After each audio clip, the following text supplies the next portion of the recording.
The biggest secrets in Rosewood's were hidden in text from A, but the most powerful truths were always in the liars' closets. The costumes of Pretty Little Liars were more than just outfits. They were a complex emotional armor. From Spencer's suffocating perfection to Aria's fierce artistic rebellion, these clothes were a visual map of their trauma and their psychological fight for survival. Let's unmask the style that told their story. Character breakdown. Alison DiLaurentis is costumed through a highly controlled visual formula that turns fashion into social power. In Pretty Little Liars, her wardrobe is not expressive or experimental, it is engineered. Her silhouettes are consistently body-forming and hierarchy producing. Fitted bodices, cinched waists, A-line and mini skirts, tailored shorts, crop jackets, structured blazers, and form contouring dresses. Clothing rarely obscures her body, it organizes it. The shapes are clean, tight, and deliberate, creating visual dominance through structure rather than volume. She has never styled in oversized silhouettes, slouchy fits, or soft draping. Everything is controlled, shaped, and composed. The silhouette language places her as a visual anchor of any scene. Her color palette is equally strategic. Alison is coded through soft power colors: pale pinks, blush, ivory, cream, pastel yellow, baby blue, mint, and lavender. These colors traditionally signal innocence, sweetness, and femininity and safety. But within the narrative, they function as camouflage. The palette makes her appear non-threatening while she exercises psychological control. This contrast is essential. Visual softness paired with behavioral cruelty creates cognitive dissonance in others. People don't perceive danger when looking at her. They perceive desirability and trust. Her wardrobe disarms before she speaks. Specific styling pieces reinforces construction. Short skirts, delicate blouses, fitted cardigans, light blazers, ballet flats, structured handbags, pearl or gold jewelry, soft waves, glossy lips, and polished makeup. Even her casual looks are curated: clean hair, intentional accessories, curated palettes. Alison is never visually messy, never unfinished, never uncontained. Glamour is constant. She is always styled as complete, which produces authority. Visual polish creates psychological hierarchy. She looks like someone who belongs above others socially. This hyper-controlled glam directly enables manipulation. Her beauty and polish generate aspirational power. People don't just fear her, they want proximity to her. Approval from Alison feels like status elevation. Disapproval feels like social erasure. Her aesthetic creates dependency structures: imitation, loyalty, fear, and submission.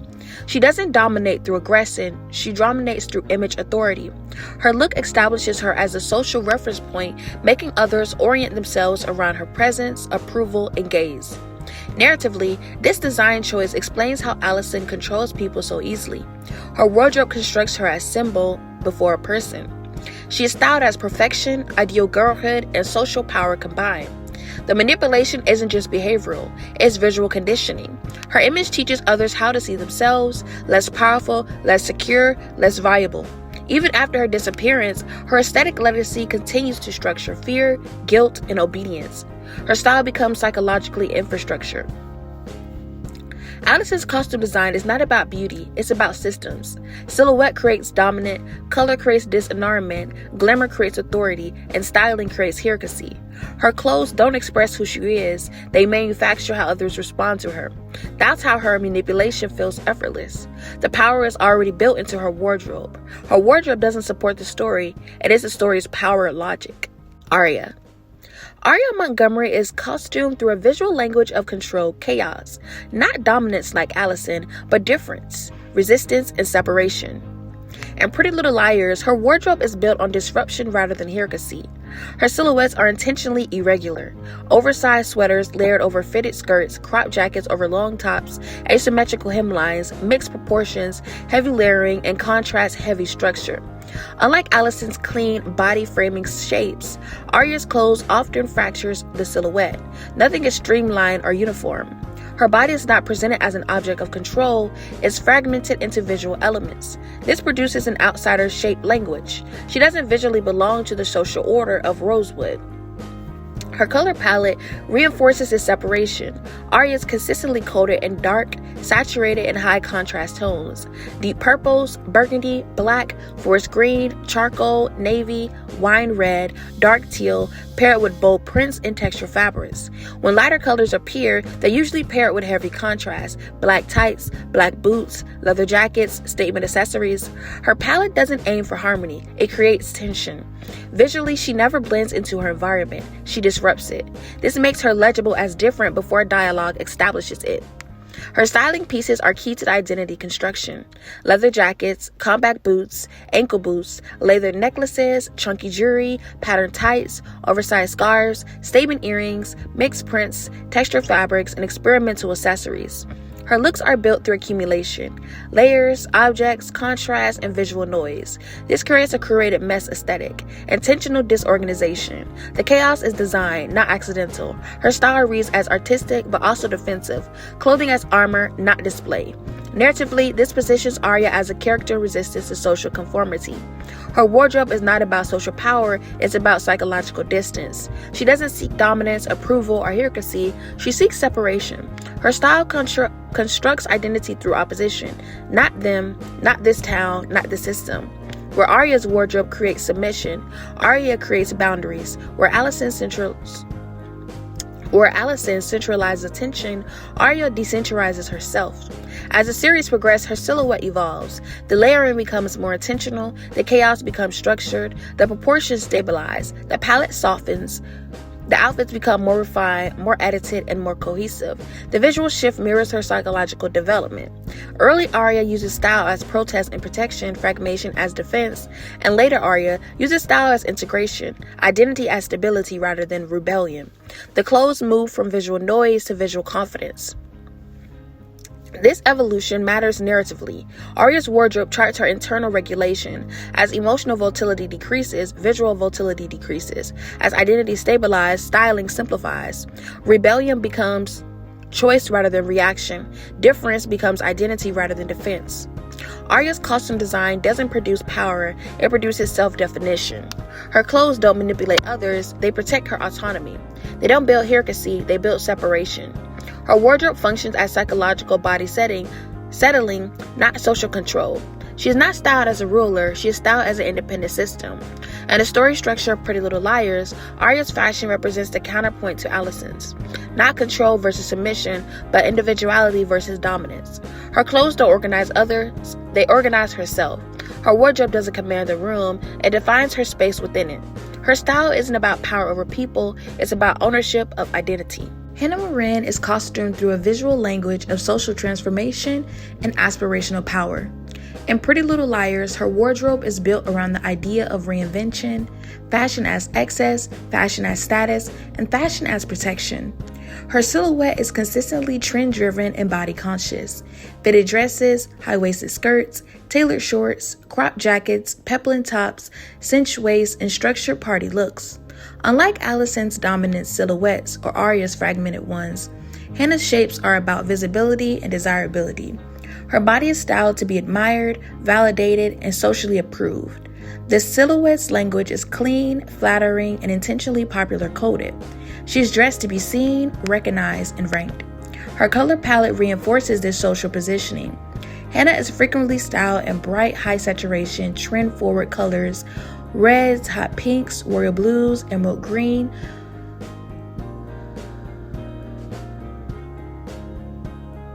gold, white, black, metallics, and bold color blocking. Her wardrobe leans into fashion contrast, sharp blacks against brights, high gloss finishes, and statement tones that signal confidence and attention. These colors don't communicate innocence or rebellion, they communicate visibility, desirability, and status. Her palette is designed to read as fashionable, current, and aspirational, placing her within mainstream beauty and popularity culture. Her styling choices are hyper-feminine and hyper-curated.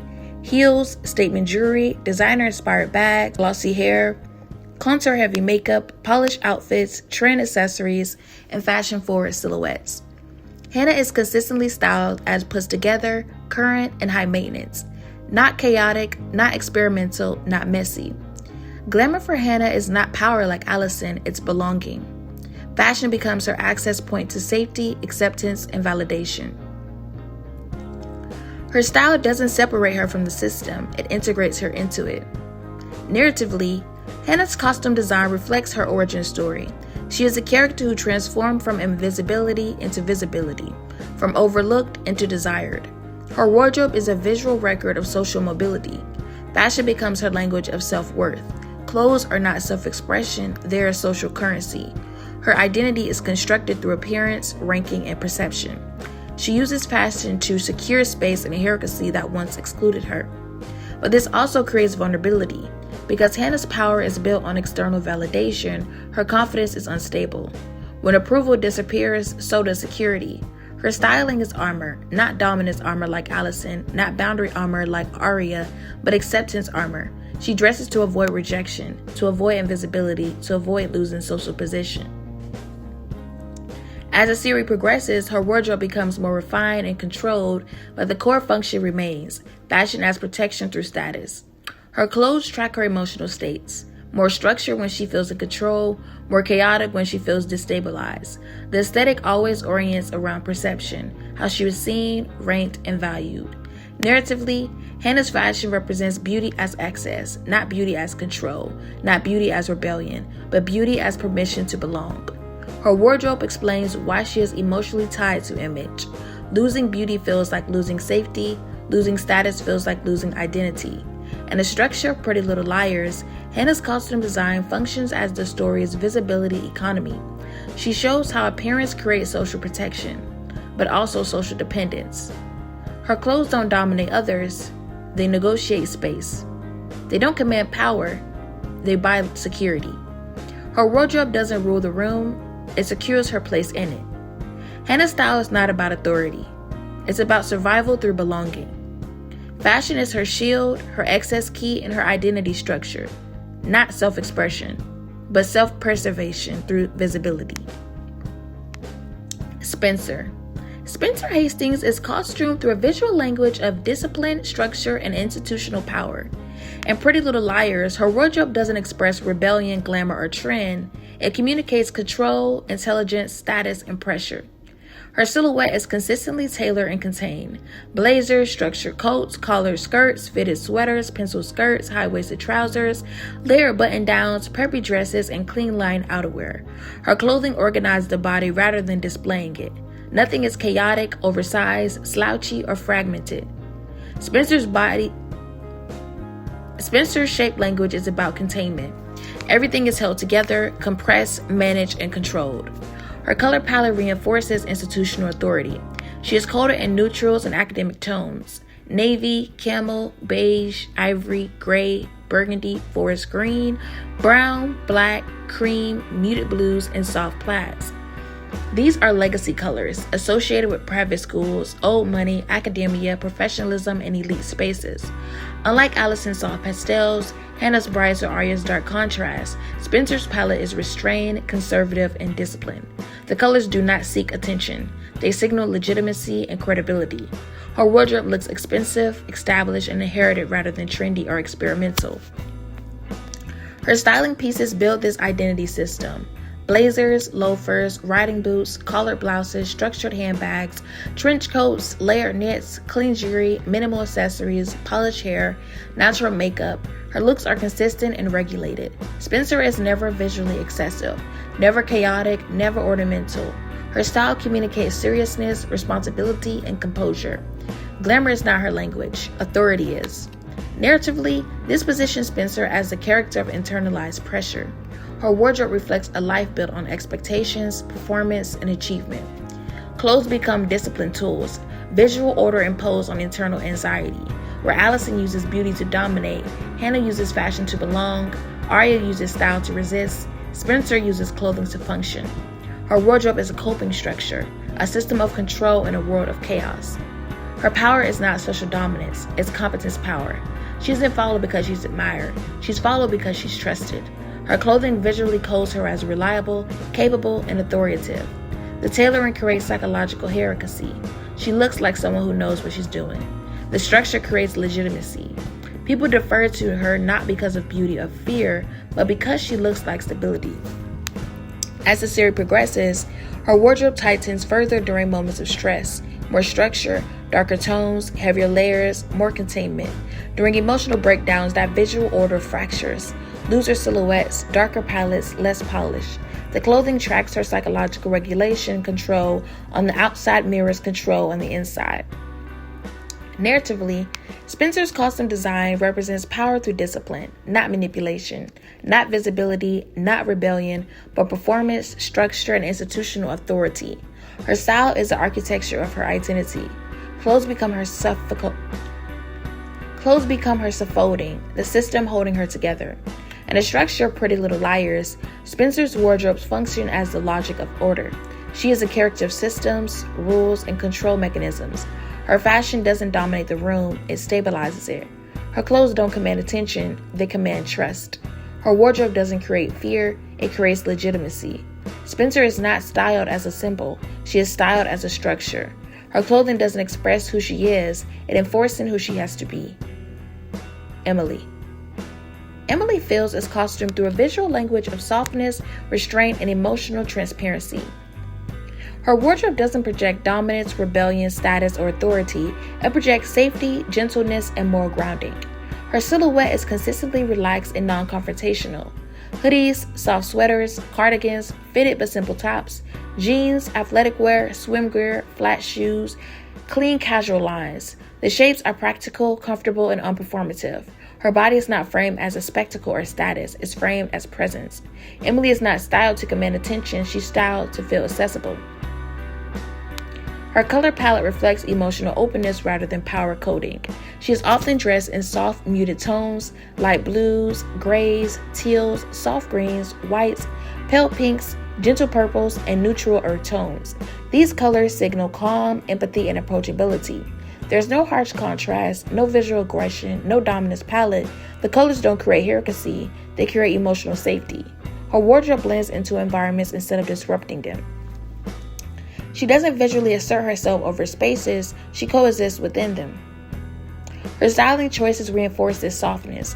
Minimal accessories, natural makeup, loose hair, simple jewelry, sneakers or flats, casual layers, and athletic elements tied to her swimmer identity. There's very little ornamentation, very little performance, very little display. Emily's look is not curated for spectacle, it's curated for comfort and function. Even when she's dressed up, she's styling remains restrained and clean rather than glam or dramatic. Her beauty is never weaponized, it's incidental, not instrumental. This positions Emily as the group's emotional anchor. Her wardrobe reflects sincerity rather than strategy.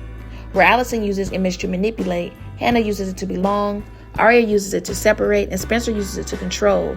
Emily uses clothing to remain honest. Her style doesn't construct power, it constructs trust. She doesn't dominate spaces, she stabilizes them emotionally. Her vulnerability is visible in her clothing. There's no armor in her style, no hierarchy, no disguise. Her openness makes her readable and therefore more exposed. She is the least visually protected character. Her wardrobe doesn't buffer her from harm or control perception. This makes her emotionally central but structurally vulnerable within the story. As the series progresses, her wardrobe matures slightly, cleaner silhouettes, more cohesion, more polish, but the core language remains the same. Softness over dominance, simplicity over performance, sincerity over image, and growth shows as confidence, not control, stability, not authority. Emily's costume design represents power through care, not beauty as leverage, not status as armor, not structure as control, but presence as grounding. Her clothes make her readable, trustworthy, and emotionally accessible. She's not styled as a symbol of hierarchy, she is styled as a point of human connection. In the structure of Pretty Little Liars, Emily's wardrobe functions as the moral emotional baseline. She shows what the world looks like without manipulation aesthetics, without hierarchy construction, without power dressing. Her fashion doesn't shape others, it supports them. It doesn't dominate the narrative, it anchors it. Emily isn't styled to rule, resist, or rise. She's styled to remain herself. Her wardrobe isn't a system of power, it's a system of presence. The costume designer. The costume design of Pretty Little Liars was shaped by a very specific creative philosophy, led primarily by Mandy Line, who treated wardrobe as narrative architecture rather than fashion styling. The inspiration wasn't runway culture or high fashion. It was psychology, hierarchy, and social structure. Each character's wardrobe was built as a visual system, not a trend board. The design logic focused on identity construction, how clothes signal power, insecurity, dominance, innocence, rebellion, conformity, and control before dialogue ever does. Rather than styling the girls to look fashionable in the way each character was given a distinct visual ideology. Alison as dominance and glam power, Spencer as institutional authority, Hanna as aspirational visibility, Aria as outsider resistance, Emily as emotional safety.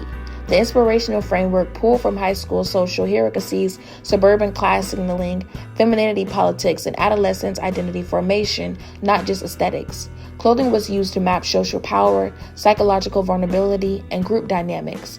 The design approach treated outfits as behavioral coding, how a character moves through space, how others respond to them, how much authority they hold, and how much protection they have. This is why the wardrobe in Pretty Little Liars feels narratively consistent rather than trend-focused. It wasn't built to reflect fashion cycles. It was built to reflect character systems. The inspiration wasn't what looks good, but what creates power, fear, trust, distance, and influence. The result is a visual language where costume becomes storytelling, infrastructure, not decoration. Impact on the fashion industry.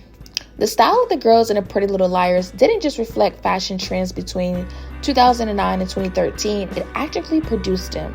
The show became a visual trend engine during a period when Tumblr culture, early Instagram, and digital fashion influence were exploding. Aria's later eclecticism normalized mixed prints, statement accessories, dark palettes, combat boots, leather jackets, and art girl styling in mainstream teen fashion. Hanna's hyper-feminine, trend-focused looks accelerated the popularity of bodycon dresses, peplum tops, statement heels, glam makeup, and high-maintenance beauty aesthetics. Spencer's preppy structure helped revive blazers, loafers, collared shirts, academic layering, and rich girl minimalism as aspirational teen style. Alison's soft glam dominance aesthetic reinforced the popularity of pastel silhouettes, mini skirts, hyper-feminine silhouettes, and polished beauty standards.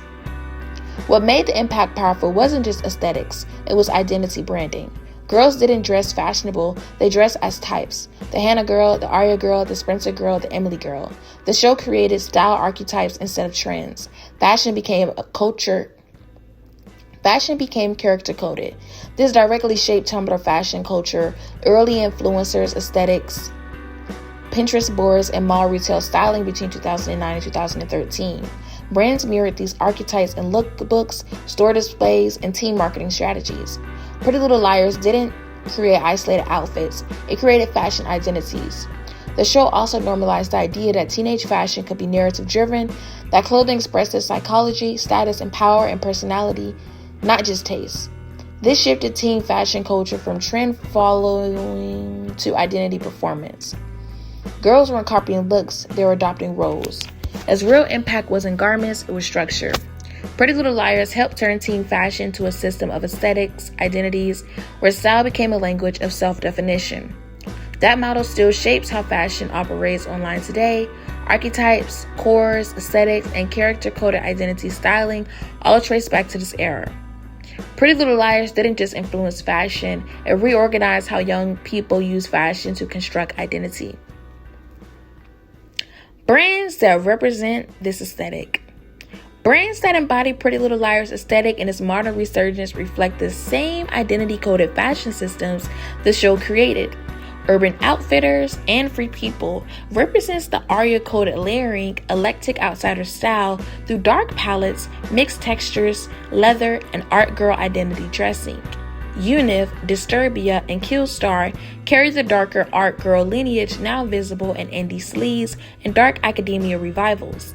Glam, visibility-driven fashion tied to Hanna's archetype resurfaces through brands like BB, Guess, Fashion Nova, and Opali, with centered body-conscious silhouettes, hyperfemininity, and social visibility aesthetics. Structured preppy power styling connects to Spencer's influence appears in brands like Ralph Lauren, J. Crew, through tailored silhouettes, academic palettes, and legacy minimalism, while Emily's soft, accessible aesthetic continues through casual lifestyle brands like Brandy Melville and Paxson, which emphasize comfort, simplicity, and emotional readability, together showing how Pretty Little Liars didn't just influence fashion trends, but created identity systems that still structure modern aesthetic culture. At the end of the day, the costumes in Pretty Little Liars weren't just about looking good. They were about building meaning. Every silhouette, color choice, styling decision shaped how power, fear, identity, and heroicy operated in the story. The clothes didn't decorate the narrative. They structured it. They told us who had control, who was vulnerable, who was performing, and who was resisting, and who was becoming. Long before the plot made it explicit. Fashion wasn't surface level in this show. It was part of the storytelling system. And that's why the style still feels relevant today, because it wasn't trend-based, it was psychological. So, here's the question for you. Do you think the girls chose their style, or did the style choose who they were allowed to become? Drop your comments in the comment section. As always, thank you so much for watching. Don't forget to like, turn on those post notifications, and I'll see you in my next one. Mwah.